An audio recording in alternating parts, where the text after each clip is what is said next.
Legation. We now come to questions to Prime Minister Nick Smith. Number one, please, Mr. Speaker.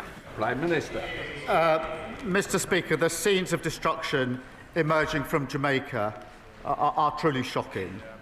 Both the Foreign Secretary and I have been in close contact with our Jamaican counterparts in recent days to offer the UK's full support. Mr. Speaker, I can update the House that HMS Trent and specialist rapid deployment teams are pre-positioned in the region, and we stand ready to provide humanitarian support. Mr. Speaker, Awab Ishaq died 5 years ago from a respiratory condition caused by exposure to black mould in his flat in Rochdale. He was just 2 years old. No child should grow up without the safety and security of a decent home. For far too long, millions of people have lived at the mercy of rogue landlords and insecure contracts. Labour is ending that. Despite the best efforts of the Tories and Reform who voted against it, our Renters' Rights Act is now law, including Awab's law. Fighting for working people, that's the difference a Labour government makes. And on that issue, Mr. Speaker, this government has secured the biggest deal to manufacture Typhoon fighter jets in this country for almost 20 years. We secured that deal because the UK is back as a leading and trusted member of NATO. A timely reminder for the Green Party, whose policy is to take us out of NATO, the Putin-friendly Reform Party, who would have no standing with NATO, and for the leader of the opposition, you don't win NATO deals by not turning up to NATO summits. Mr. Speaker, this morning I had meetings with ministerial colleagues and others. In addition to my duties in this House, I shall have further such meetings later today. Nick Smith. Mr. Speaker, can I associate myself with the Prime Minister's remarks about supporting Jamaica? Across our country and in Blaenau Gwent and Rumney, off-road bikers are a menace. They tear up our environment and turn our streets into racetracks. After years of Tory cuts, Gwent police are tackling this now. So does the Prime Minister agree with me that police forces and communities like mine are seeing the difference that Labour can make in power? Well, I share my honourable friend's determination that everyone feels safe and secure in their community. Neighbourhood policing was decimated by the party opposite, and we're restoring it with 3,000 extra officers by spring. We're also giving them the powers, Mr. Speaker, they need, including tough new respect orders that allow the police to seize and destroy vehicles within 48 hours. The Tories walked through the lobbies with Reform in voting against our crime and policing bill. The opposition, Kemi Badenoch. Thank you, Mr. Speaker. Last year, in its manifesto, Labour promised not to increase income tax, not to increase national insurance, and not to increase VAT. Does the Prime Minister still stand by his promises? Well, Mr. Speaker, I'm glad that the Leader of the Opposition is now finally talking about the economy. I can update the House, Mr. Speaker. Retail sales are higher than expected. Inflation is lower than expected. Growth has been upgraded this year. And, Mr. Speaker, the UK stock market is at an all-time high. The budget is on the 26th of November, and we will lay out our plans. But I can tell the House now that we will build a stronger economy, we will cut NHS waiting lists and deliver a better future for our country. Well, Mr. Speaker, yes. What a fascinating answer. It is not the same answer that I received when I asked exactly the same question, word for word, on the 9th of July. Then the Prime Minister replied with just one word, yes, and then he sat down with a smug grin on his face. What's changed in the past 4 months?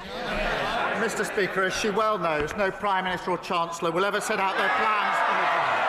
But, Mr. Speaker, I can say this, Mr. Speaker, because the figures on the productivity review that's being undertaken, this is a judgment on their record in office. Those figures are now coming through, and they confirm that the Tories did even more damage to the economy than we previously thought. Now, we will turn that around. We've already delivered the fastest growth in the G7 in the first half of this year. 5 interest rate cuts in a row. Trade deals with the US, EU and India. They broke the economy. We're fixing it. Mr. Speaker, he says no Prime Minister or Chancellor will say these things before the budget. Has he told his Chancellor? Because she's been out there flying kites, causing constant speculation around the budget that is damaging the economy. All week, they've been briefing about tax rises. What we've heard is that he does not have a plan. So we have some ideas for him. Yes. Yesterday, they can... Yes. Mr. Speaker, it's quite clear that they need some ideas. Yes. On this side of the House, we believe in scrapping taxes on family homes. Yesterday, we voted to abolish stamp duty. They voted against it. Even the Deputy Prime Minister, or the former Deputy Prime Minister, who resigned in disgrace for not paying stamp duty, voted to keep it. So, Mr. Speaker, I will remind them, on this side of the House, we know that abolishing stamp duty is how we get young people on the housing ladder and get the economy growing. So why won't he scrap this terrible tax? Why didn't they do it then in 14 years in office? Mr. Speaker, as I said, the productivity review figures are now coming in, and they show the true extent of the damage that they did. And she asked us to take advice from them. We all know these figures are coming out. We all know that austerity damaged the economy on their watch. The botched Brexit deal damaged the economy on their watch. Liz Truss's mini-budget damaged the economy on their watch. So we'll take no lectures or advice from them on the economy. They won't be trusted on the economy for generations to come. And, Mr. Speaker, that's why at our budget, I can be clear, there will be no return to austerity. That's what broke the country. No return to the instability of their mad borrowing spree, and we'll end the unfairness and low growth that squeeze living standards for working people. That's the path to national renewal. Mr. Speaker, Conservatives reduced the deficit every year until the pandemic. We more than doubled the personal allowance. We left 4 million more jobs than we found from Labour. We brought inflation down to 2%. It's nearly double. Mr. Tufnell, you're in my sights. The pantomime season has arrived, so don't start it too early. Mr. Speaker, on our record, we brought inflation down to 2%. It has doubled under him. We left him the fastest growing economy in the G7. It is no longer. The truth is, they have no ideas. We're giving them some. There is another way to get growth. It's cutting welfare spending and getting people into work. Last month, I offered to work cross-party with him to bring down welfare spending, because he knows, and we know, that he'd rather dip into people's pockets than upset those people behind him. Instead of tax rises, will he work with us to find a way to cut welfare spending and get Britain working again? Mr. Speaker, she talks about their record. Let's go through it. They crashed the economy. Inflation went up to 11%. Mortgages went through the roof. Welfare spending went up £33 billion on them, and they want to give us advice. And they reduced the UK to a laughing stock. Because of our budget, Mr. Speaker, waiting lists have come down, wages are up, mortgage rates are down, and other countries want to do deals with us. Just on Monday of this week, the Turkish government signed an £8 billion deal for typhoons. Earlier this year, the Norway government a £10 billion for frigates. That is because of the budget that we passed, fixing the mess that they left. Mr. Speaker, it's not because of the budget that he passed. I started that deal back in January 2024. But I welcome it. There are some things, Mr. Speaker, it's got nothing to do with their budget. We're lucky it's still happening. So I welcome the £8 billion deal that he's done with Turkey, but I will remind him that just last month, his Chancellor borrowed £20 billion. He'll have to sell a hell of a lot more jets to make up for that. And he won't rule out any tax rises. He can't cut spending. He is increasing unemployment. This man knows nothing about economic growth except how to destroy it. In his weakness, Mr. Speaker, he has caved into the unions with their regulations that will cripple businesses, costing them £5 billion every year. Yes, please do speak up, because I want every single business out there to hear Labour MPs heckling when we talk about the damage that they are doing. So I ask the Prime Minister, how on earth can he consider adding more burdens for these firms to deal with? Mr. Speaker, she's overlooked the fact that we had the highest growth in the G7 the first 6 months of this year, and that growth's just been upgraded. 3 interest rate cuts. Mr. Speaker, we're not going to take lessons from them. She's now introduced what I understand to be, I think she calls it a golden economic rule, this golden rule that she's now putting forward, very golden. £47 billion, Mr. Speaker, of unspecified spending cuts with no detail whatsoever. Mr. Speaker, let me put that in context. That would be 85,000 fewer nurses, 234,000 fewer teachers, or cutting every police officer in the country twice over. No wonder the Institute for Government said she's on shaky foundations. That's exactly what caused the problem in the first place. Mr. Speaker, the fact that he has to stand there and make stuff up just shows what kind of Prime Minister he is. We had an itemised list. We had an itemised list of 47 billion. 23 billion was on welfare spending, which I asked him to work with us to cut. He refuses to do so. All he knows how to do is tax, tax, tax. If you work, they tax you more. If you save, they tax you more. If you buy a home, they tax you more. None of these taxes were in the manifesto, which he had 4 years to prepare. Mr. Speaker, he is raising taxes because he is too weak to control spending. He's blaming us, he's blaming the OBR. Last week they were blaming Brexit. Isn't the truth that with this Prime Minister, it's always someone else's fault? They were kicked out of office because they broke the economy. They won't be trusted for years to come. She can't tell us what her position is on the last budget, and she's got a phantom £47 billion with no foundation as we go forward. That's exactly the mess that they caused. They've not changed one bit. Meanwhile, we're fixing their mess. 5 million extra NHS appointments, 5 interest rate cuts, growth and wages up. That's a change the Labour government makes. Jeff Smith. Thank you, Mr. Speaker. As Palestinians try and rebuild their lives amid the rubble of Gaza, last night, once again, dozens of innocent people were killed by Israeli airstrikes. What will the UK do, along with our international partners, to hold the Netanyahu government to account for its actions? And what more can we do to ensure that aid gets in, as the IDF blocks aid in breach of both the peace agreement and international law?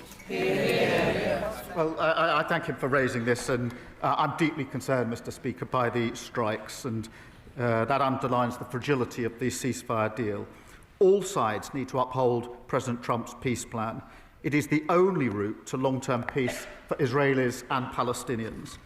We are, of course, in close touch with the US and regional allies, pushing for de-escalation. Mr. Speaker, the scale of destruction in Gaza is unimaginable. The immediate priority remains getting aid in at the speed and the volume needed. Thank you. We come to the Leader of the Liberal Democrats, Sir Ed Davey.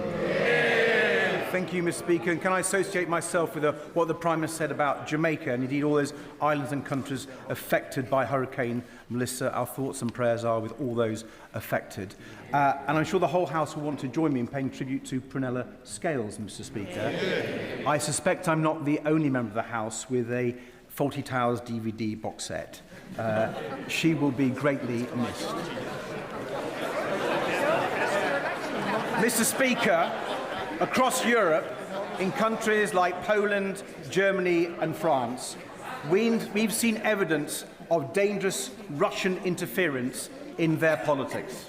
Last month, the former leader of a major party in Wales pleaded guilty to taking bribes to make pro-Russian statements. The evidence shows Nathan Gill was a close confidant of the current Reform Party leader for years. So does the Prime Minister agree with me that it's time we had an in-depth investigation into Russian meddling and money in British politics? Joining his comments on Prunella Scales, and on this question of Russian interference, it is a serious problem in countries across Europe, including in our country, where it's a constant threat. And Mr. Speaker, for NATO allies, the conflict in Ukraine and dealing with Russian aggression is the #1 issue. And that is why I have to say the Reform Party would be an absolute disaster for our defence. We are a trusted member of NATO. We wouldn't be a trusted member if we were Putin friendly. We are leading the coalition of the willing, giving security and comfort to 30 other countries that would collapse under reform because they're Putin friendly, and it'd be a real threat to our defence and our security. Sir Ed Davey. Mr. Speaker, I'm grateful for the Prime Minister's reply, and I agree with him on Ukraine, but I do hope he will look at an investigation into this Russian interference in our politics. Mr. Speaker, last week I questioned how he can accept the damage of Brexit while refusing to do anything meaningful about it. The damage is clear, with the Financial Times reporting that lower productivity growth alone has blown a £20 billion black hole in the public finances, just part of the Brexit black hole that Conservatives and Reform will not apologise for. Last week, he rejected my plan for a new customs union.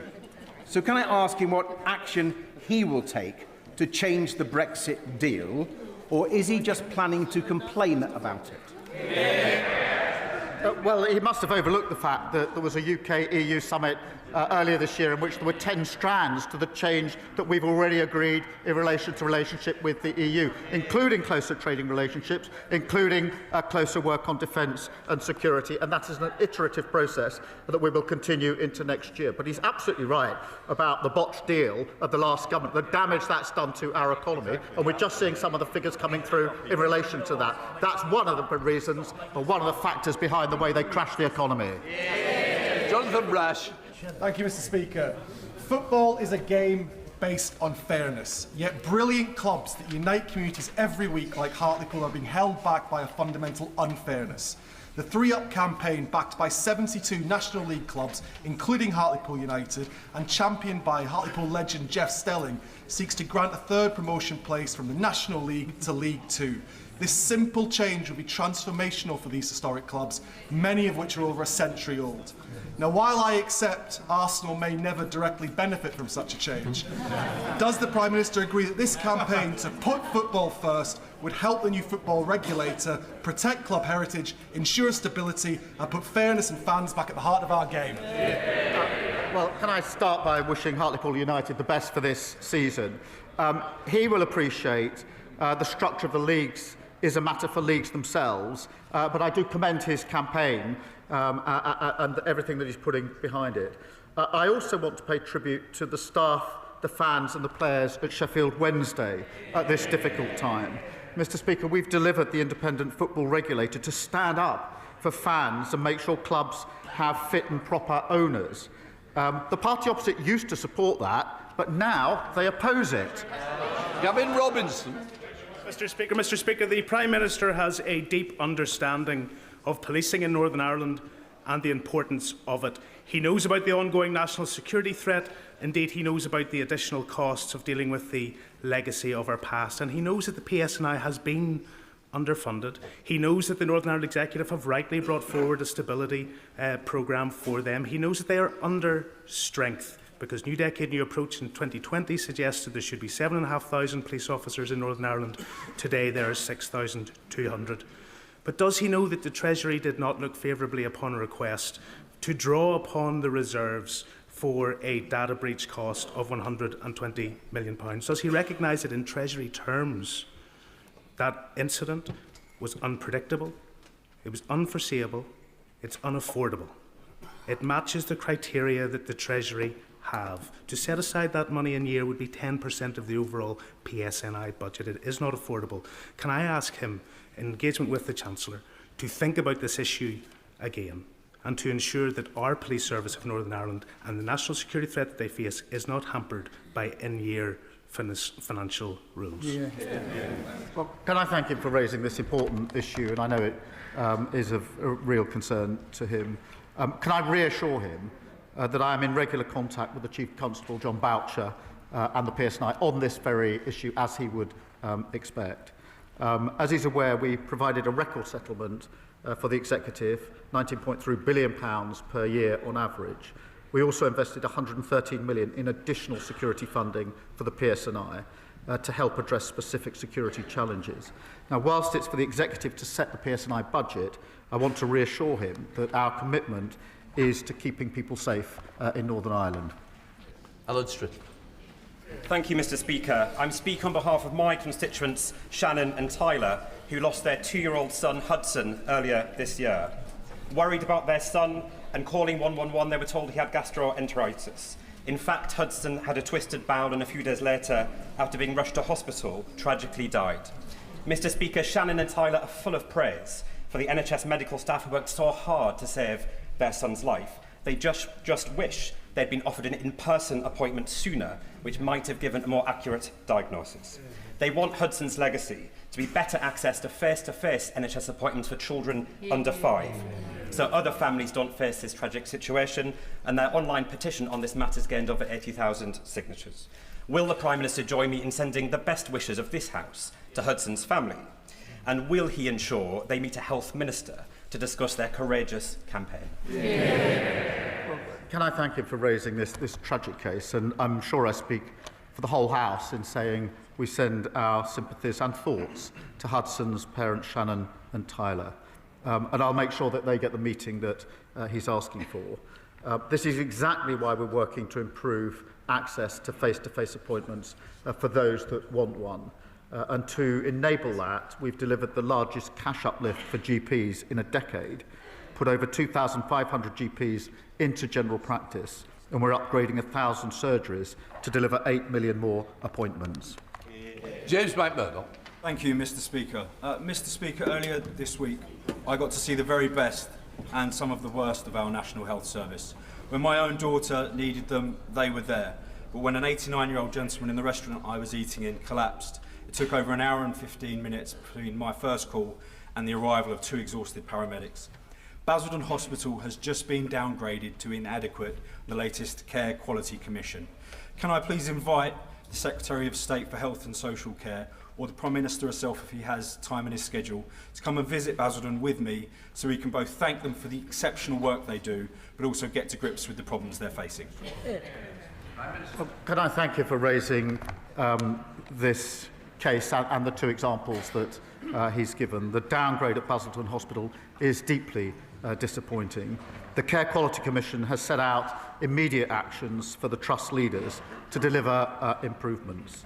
Our decisions in government have seen £26 billion boost for our NHS, helping deliver over 5 million extra appointments. I would gently point out that he was elected representing a reform party that would dismantle our NHS and charge people to see their doctor.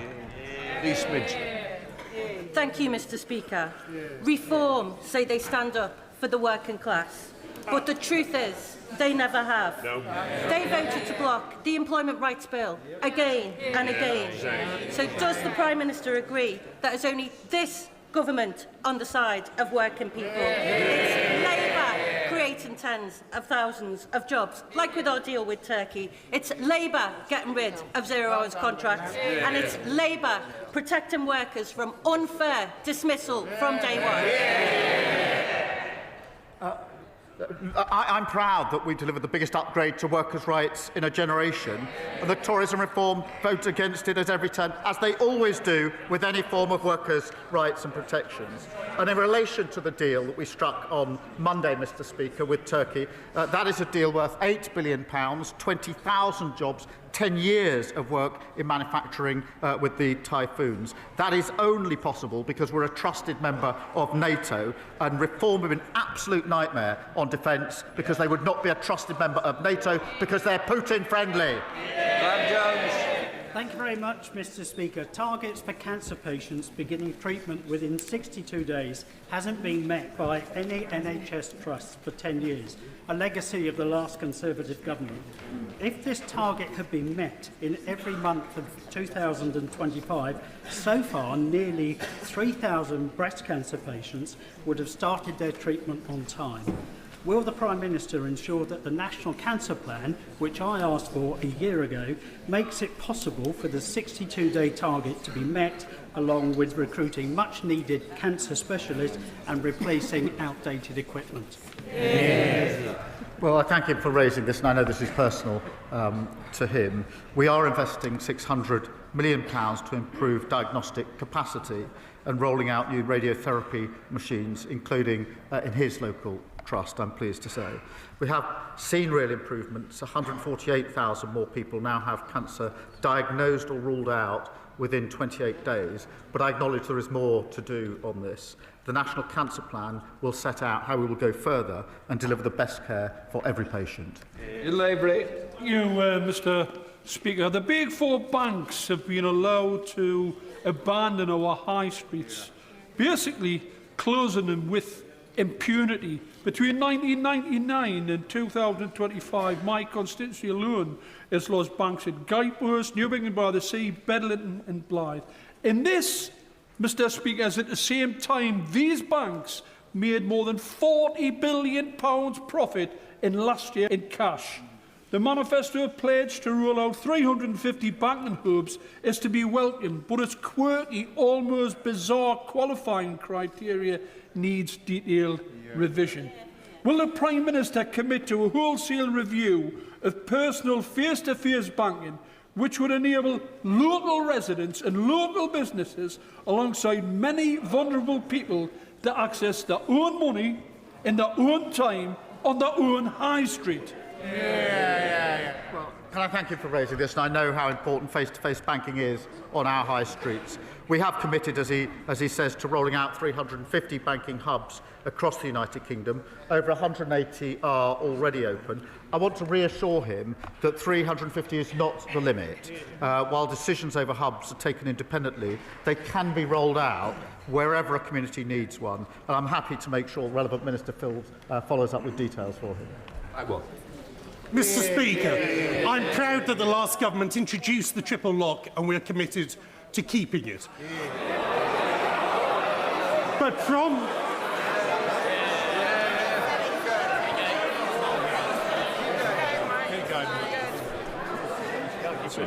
The problem is, one or two you're trying to catch my eye. If we don't get through, you won't get a chance, might we? Thank you, Mr. Speaker. It was a great achievement of the last government and we will be keeping it. But from April, pensioners with private pensions as low as £2 a month will be paying income tax for the first time. Now, last year's budget, the Chancellor was clear that extending the freeze on personal allowances would breach their manifesto commitment. So will the Prime Minister prove the media speculation wrong, keep his promise and guarantee that there will be no extension to the freeze on personal allowances? The freeze was introduced by them. That's why it's coming in next year.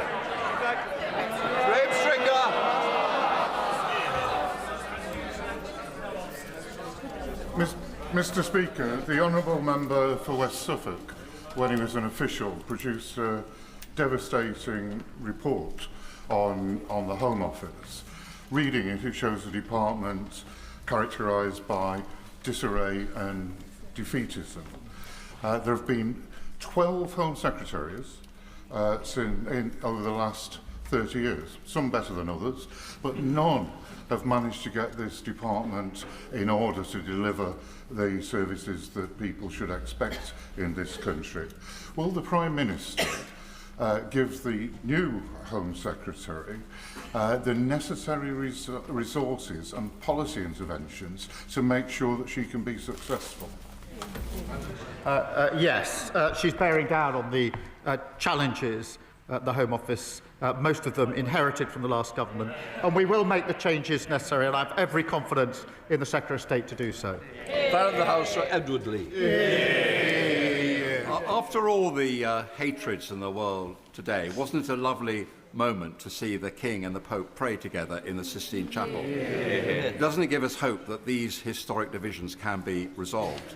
And doesn't it give us hope that despite the fact that Ukraine and Gaza may seem intractable problems, if we have the will to preserve the freedom of all people to live in their own country, and if we have the will to have faith in our common humanity, these problems can be resolved and we can win through.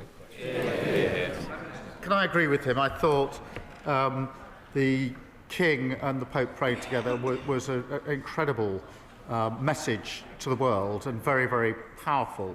And I agree with him that if we all work together, we can actually bring people together, notwithstanding the very many difficulties and challenges that poses around the world and in our own country. It's why, so far as we can, we should be uniting on national patriotic renewal in this country, rather than the toxic division that we see on some of the benches opposite. Daniel Zeitner. Mr. Speaker, Cambridge is one of the most intensive science and innovation sectors clusters in the world, and that success is based on openness to talent. Now, at the moment, in many American universities, there are many well-qualified people pondering their futures. What a fantastic opportunity, but it is a global competition. So can I ask the Prime Minister what our government is doing to make their destination of choice the United Kingdom?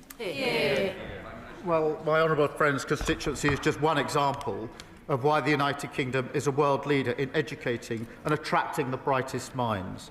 Our immigration white paper includes changes to make sure more of the world's best graduates and entrepreneurs start their careers and their businesses here.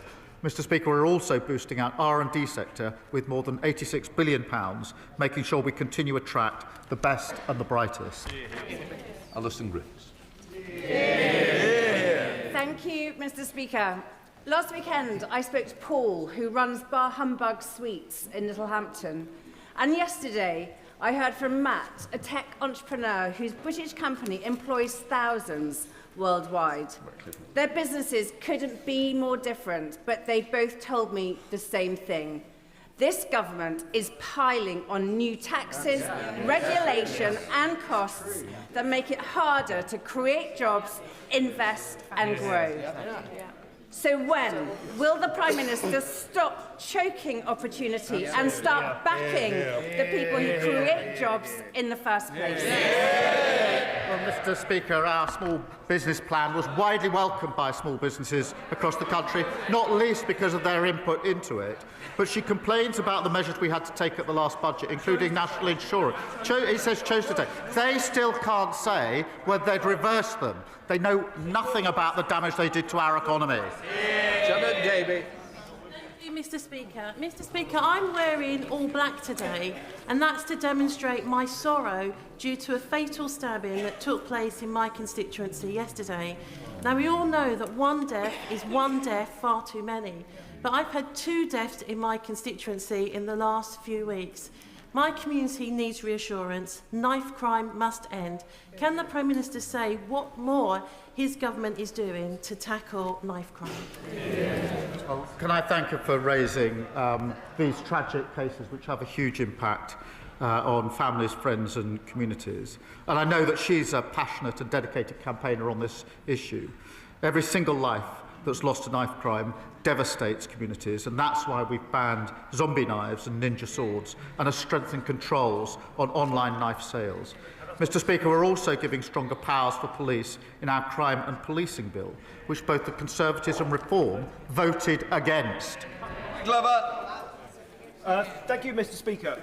I had the recent privilege to visit Fitzwarren School in my Oxfordshire constituents, Didcot and Wantage, the only special school that we have, and see the excellent care and education that they provide. Given the urgent need for more funding for additional special schools and to enable special schools to spread their expertise to mainstream schools, what does the Prime Minister say to parents and education workers who are desperately worried by his government's decision announced last week to delay SEND reforms?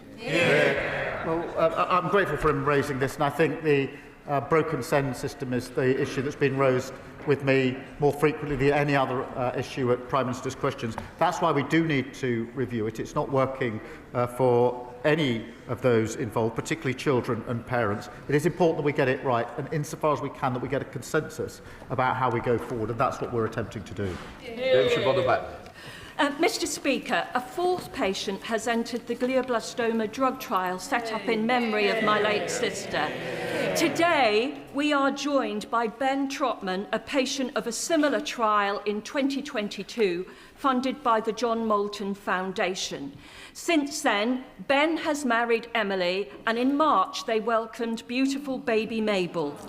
Can I ask the Prime Minister when the National Institute for Health Research will spend the 40 million given in 2017 for trials on brain tumours? Or will glioblastoma patients always rely on the grief-stricken or philanthropist for life and hope? Well, Mr. Speaker, can I begin by paying tribute to her sister Margaret, who was a guiding figure in the Labour Party, and the powerful legacy that she left in helping us to tackle brain cancer. We are determined to improve cancer survival rates and hit all NHS waiting times in relation to cancer, so no patient waits longer than they should. And that's why we're investing £1.5 billion in new surgical hubs and diagnostic scanners to help deliver over 30,000 more procedures and over 1.2 million diagnostic tests. Final question, Caroline John. Mr. Speaker, I recently met around 20 independent local traders in Totnes who are furious that the last bank in town will close in January and that Link have refused to consider a banking hub. My businesses and constituents, 1,100 of whom have signed a petition, deserve better. Now, the Prime Minister has just told the member for Blyth and Ashington that a banking hub can be rolled out wherever a community needs one. So will he now back my campaign, ask his ministers to write to Link and instruct them to grant a banking hub to Totnes and to review the eligibility of rural towns for such hubs so that we can keep our vital high streets alive? Can I thank her for raising this, and she'll have heard the answer I gave just a few moments ago. What I will ensure is that she gets a meeting with the relevant minister so she can put the case in relation to the banking hub in question. That completes questions. We'll let the front bench change over.